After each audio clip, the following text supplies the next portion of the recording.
नमस्कार मेरे प्यारे दोस्तों, आपके अपने YouTube चैनल जीवनदान जीके में आपका हार्दिक स्वागत है। दोस्तों, कल हम बात कर रहे थे कि कौन हो सकता है भारत का नागरिक, और आज हम बात करेंगे कैसे हो सकता है भारत का नागरिक। कल तो क्या पढ़ा कि कौन हो सकता है भारत का नागरिक। बाहर से आया हुआ व्यक्ति भी हो सकता है, या पाकिस्तान का व्यक्ति भी भारत का नागरिक हो सकता है, या भारत से बाहर गया हुआ व्यक्ति भी हो सकता है। लेकिन आज हम बात करेंगे कैसे हो सकता है वो भारत का नागरिक, और उसे भारत की नागरिकता कौन उपलब्ध कराएगा और कैसे उपलब्ध कराएगा। तो ज्यादा बातें न करते हुए करते हैं बात कैसे होगा वो भारत का नागरिक। दोस्तों, कल हम बात कर रहे थे अनुच्छेद संख्या 11, और अनुच्छेद संख्या 11 में हम पढ़ रहे थे कि नागरिकता के बारे में कानून बनाने के समस्त अधिकार हमारी संसद के पास है। किसके पास है? संसद के पास है। किसी भी व्यक्ति को नागरिकता उपलब्ध करवानी है, उसकी नागरिकता को छीनना है, या नागरिकता से बर्खास्त करना है, या नागरिकता के बारे में कोई भी कानून बनाना है, तो वो सारी की सारी पावर शक्ति है वो हमारी संसद के पास है। देखिए दोस्तों, संसद की बात करें तो संसद में आप सभी को पता है लोकसभा और राज्यसभा। खड़े की बात करें तो राष्ट्रपति। चौथे अंक की बात करें तो मीडिया।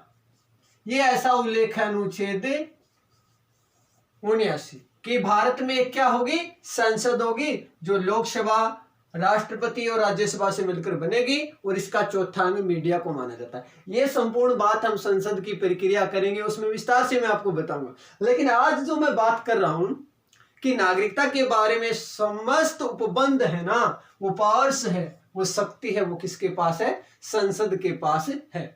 अब दोस्तों बात ये करेंगे कि ये संसद जो ऐसा कार्य करेगी, कैसा कार्य? नागरिकता से संबंध में जो भी प्रावधान है, वो जो कार्य नागरिकता के ऊपर करने का काम करेगी संसद, तो उससे पहले एक अधिनियम पारित किया गया, वो है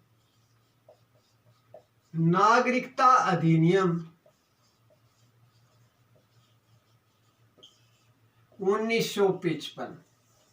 इस नागरिकता अधिनियम 1955 के आधार पर संसद नागरिकता के बारे में स्पष्ट प्रावधान है उनको आगे क्रियान्वयन करती है, या अर्थात इसी प्रक्रिया के आधार पर लोगों को नागरिकता उपलब्ध करवाती है। तो दोस्तों, आज का हमारा टॉपिक रहेगा नागरिकता अधिनियम 1955 और इसके आधार पर उपलब्ध कराए जाने वाले नागरिकता। तो देखिए, आज का हमारा टॉपिक क्या है? नागरिकता अधिनियम 1955।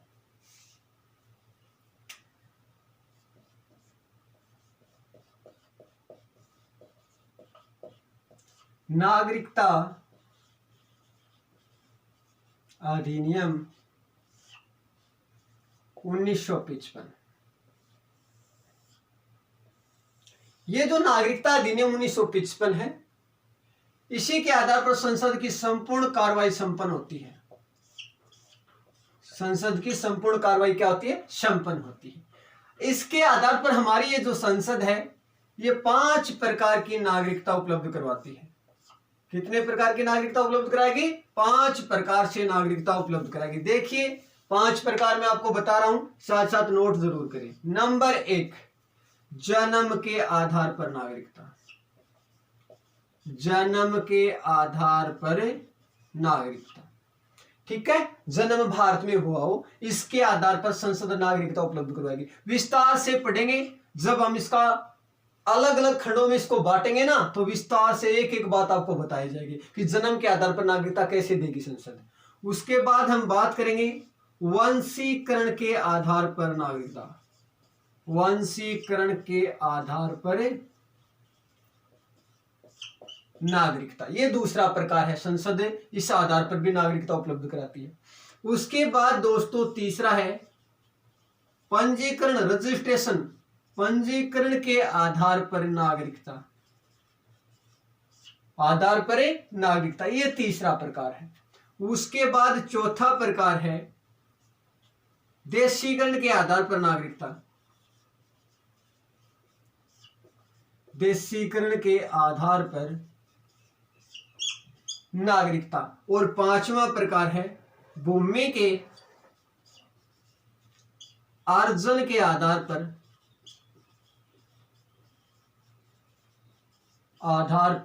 नागरिकता। ये 5 प्रकार है नागरिकता के, और इसी को मद्देनजर रखते हुए नागरिकता अधिनियम 1955 के तहत संसद नागरिकता लोगों को उपलब्ध करवाती है। देखिए नंबर 1 बात, जन्म स्थान भारत है या उसके माता पिता में से कोई एक भारतीय है, जन्म स्थान के आधार पर उसे नागरिकता दी जाएगी। वंश के आधार पर, उसका जो वंश चला आ रहा है, उसका संबंध भारत से है, उसके आधार पर उसे नागरिकता दी जाएगी। रजिस्ट्रेशन करवाएगा, अपना पंजीयन करवाएगा, पंजीयन के आधार पर नागरिकता संसद कैसे उपलब्ध कराएगी, बिल्कुल विस्तार से पढ़ेंगे। कैसे पंजीयन होगा, कैसे करवाया जाएगा, कौन करवा सकता है, अलग से इसके बारे में पढ़ेंगे ना, मैं बताऊंगा आपको अलग अलग बात। उसके बाद देशीकरण, कोई विदेशी है वो भी भारत का नागरिक बन सकता है, तो बन सकता है तो कैसे बन सकता है, संसद कैसे उसे बनाएगी भारत का नागरिक, इसके बारे में हम विस्तार से पढ़ेंगे। और नंबर 5 है भूमि के अर्जन के आधार पर नागरिकता। कोई दूसरे देश की भूमि है, दूसरे राज्य की भूमि है, कोई दूसरे राज्य का मतलब पॉलिटिकल से देश लेते हैं, तो उसको हमने समझौते के तहत अर्जन कर लिया, हमारे क्षेत्र में मिला लिया, तो वहां पर रहने वाले जो नागरिक हैं उनको नागरिकता कैसे उपलब्ध करवाई जाएगी, इसके बारे में जो संसद में जो प्रावधान किए गए हैं नागरिकता अधिनियम 1955 के तहत, वो सारी की सारी बातें हम अलग से खोल के करेंगे, 0 लेवल से हम पढ़ेंगे। दोस्तों ये जो 5 प्रकार की नागरिकता है, इसको आप नोट कीजिए, इसका स्क्रीनशॉट भी आप ले सकते हैं और साथ साथ नोट करें ताकि रिवीजन में किसी प्रकार की दिक्कत ना हो। बिल्कुल आसानी से पढ़ेंगे, हो सके हम क्लास के अंदर याद करेंगे।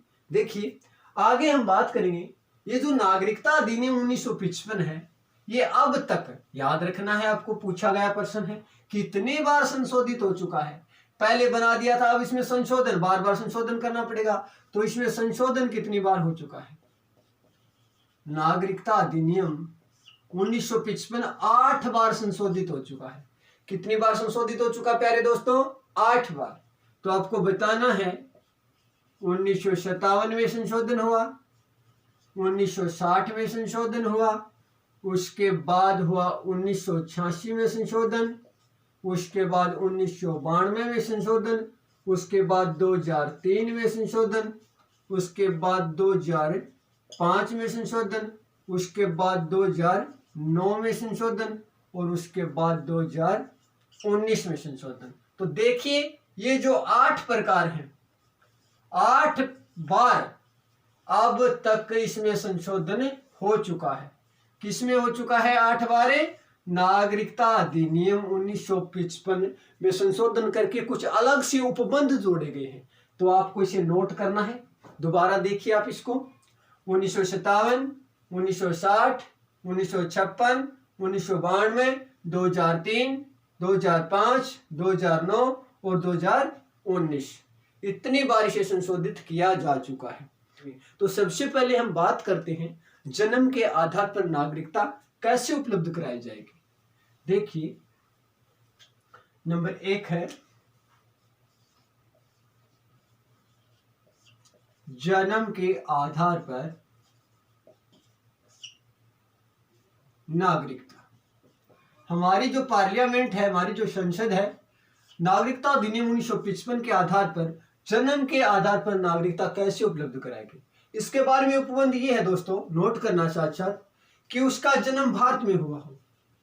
जन्म कहां? भारत में। कब? 26 जनवरी 1950 या बाद में उसका जन्म कहां हुआ हो? भारत में। उसके बाद हम बात करेंगे या उसके माता या पिता किसी एक का या कोई भी एक, बात करें, एक भारत का नागरिक हो। भारत का क्या हो? नागरिक हो। उसके बाद उस व्यक्ति को भारत की नागरिकता प्राप्त करवाई जा सकती है। अब दोस्तों हम बात करेंगे, दोबारा देखिए, जन्म भारत में 26 जनवरी 1950 है, इसके बाद, या अगर हम बात करें उसके माता या पिता किसी भी एक है वो भारत का क्या होना चाहिए, नागरिक होना चाहिए। इसके बारे में दो अपवाद हैं कि कौन है जन्म तो हो गया भारत में लेकिन वो व्यक्ति भारत का नागरिक नहीं बन सकता है। देखिए क्या अपवाद है इसमें, नोट करना इस बात को, अब जरूर पूछे जाने वाला प्रश्न है। देखिए उसका जन्म तो हो गया भारत में, उस व्यक्ति शिशु का जन्म कहां हो गया, भारत में, लेकिन उसके माता या पिता में से कोई एक शत्रु देश का राजनयिक है या बोले तो राजनेता है। क्या है, राजनेता है। तो उस व्यक्ति को नागरिकता उपलब्ध नहीं करवाई जाएगी भारत की। दोबारा देखना इस बात को आप कि अपवाद है ये कि जन्म के आधार पर किस व्यक्ति को नागरिकता नहीं दी जा सकती। देखिए जन्म तो हो गया उसका भारत में, लेकिन उसके माता या पिता में से कोई एक है ना, वो शत्रु देश है हमारा, उसका राजनयिक है या बोले तो राजनेता है, तो उस व्यक्ति को भारत की नागरिकता से वंचित किया जा सकता है। और उस शिशु का जन्म शत्रु के दिन, शत्रु के अधीन भारत के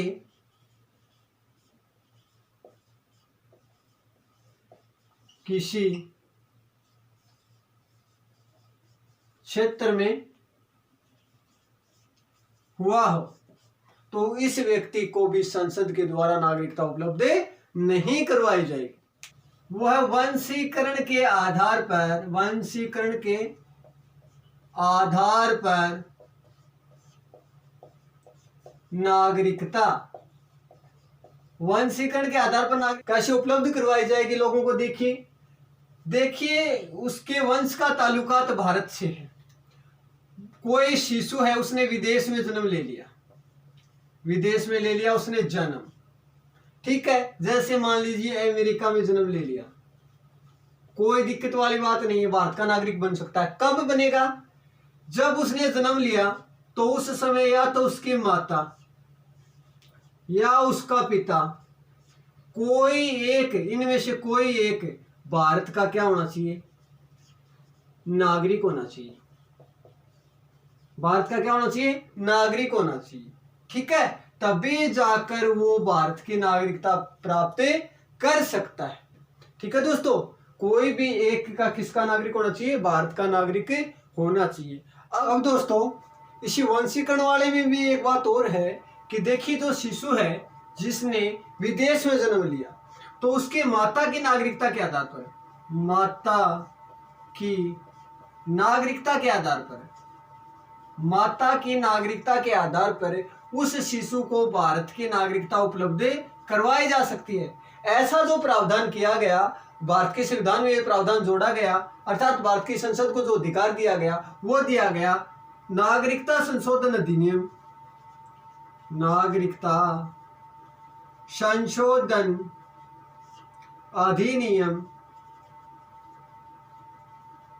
1992 के तहत, नागरिकता अधिनियम 1992 के तहत प्यारे दोस्तों किसी भी शिशु को उसकी माता की नागरिकता के आधार पर कि उसकी माता भारत की नागरिक है तो उस शिशु को भी भारत की नागरिकता उपलब्ध करवाई जा सकती है, चाहे उस शिशु का जन्म कहाँ हुआ हो, विदेश में हुआ हो। अब दोस्तों हम बात करते हैं कि 3 दिसंबर, देखना नोट करना, साथ साथ इन बातों को नोट जरूर किया करो आप, वेरी इंपॉर्टेंट बात है। 3 दिसंबर 2004 के बाद विदेश में जन्म लेने वाला कोई शिशु भारत का नागरिक नहीं हो सकता। देखिए पहले तो किसी आप ये कह रहे थे कि विदेश में जन्म लो वो भारत का नागरिक हो सकता है, लेकिन अब ये कह रहे हो कि भारत का नागरिक नहीं हो सकता। ऐसा क्यों नहीं हो सकता, क्यों, क्योंकि अगर वह 1 वर्ष के अंदर, 1 वर्ष के अंदर भारतीय काशुलेट में अर्थात केंद्र सरकार की सहमति पर निश्चित जो अवधि दी गई है उस अवधि में अपना पंजीयन नहीं करवाता है तो उसे भारत की नागरिकता से वंचित किया जा सकता है। ये बात वेरी इंपॉर्टेंट बात है। कब की बात है? 3 दिसंबर 2004 के बाद विदेश में जन्म लेने वाला कोई भी शिशु भारत का नागरिक नहीं बन सकता। कैसी कंडीशन में? अगर वो भारतीय कांसुलेट में अपना पंजीयन नहीं करवाता है, या अगर हम बात करें केंद्र सरकार की जो सहमति पर निश्चित जो उसको टाइम दिया जाता है उसमें अगर वो अपना रजिस्ट्रेशन नहीं करवाता है तो उसे भारत की नागरिकता से वंचित किया जा सकता है। ये जो हमने नागरिकता के वंशीकरण के आधार पर नागरिकता के बारे में जो प्रावधान थे वो हमने पढ़ा, जो भारत में नागरिकता अधिनियम 1955 के तहत संसद को उपबंध उपलब्ध करवाए गए हैं उनके आधार पर। अब दोस्तों बाकी बची हुई 3 प्रकार की जो नागरिकता है, जिसमें हम पंजीयन के आधार पर नागरिकता की बात कर रहे थे, उसके बाद में देशीकरण के आधार पर नागरिकता की बात, और नंबर 5 है भूमि अर्जन के आधार पर नागरिकता। वो हम बात करेंगे कल। आज जो मैंने ये 2 प्रकार की जो नागरिकता आपको बताई है, जिसमें हमने जन्म के आधार पर नागरिकता और वंशीकरण के आधार पर नागरिकता और नागरिकता संशोधन अधिनियम 1955 के बारे में पढ़ा, आप इसको नोट करके कल जब हमारी क्लास लगे तो पूर्ण रूप से तैयार होके आना है, और इसी के साथ उन 3 प्रकार की नागरिकता को भी जोड़ेंगे जो भारत में नागरिकता अधिनियम 1955 के तहत संसद को उपलब्ध कराए गए प्रावधानों के अंतर्गत आती है। दोस्तों 25 मई से आपके अपने इसी चैनल पर इंग्लिश की बेस्ट फैकल्टी के साथ इंग्लिश की क्लास लगने वाली है, तो ज़्यादा से ज़्यादा इस वीडियो को लाइक कीजिए, शेयर कीजिए, सब्सक्राइब कीजिए। मिलते हैं अगली वीडियो में। नमस्कार।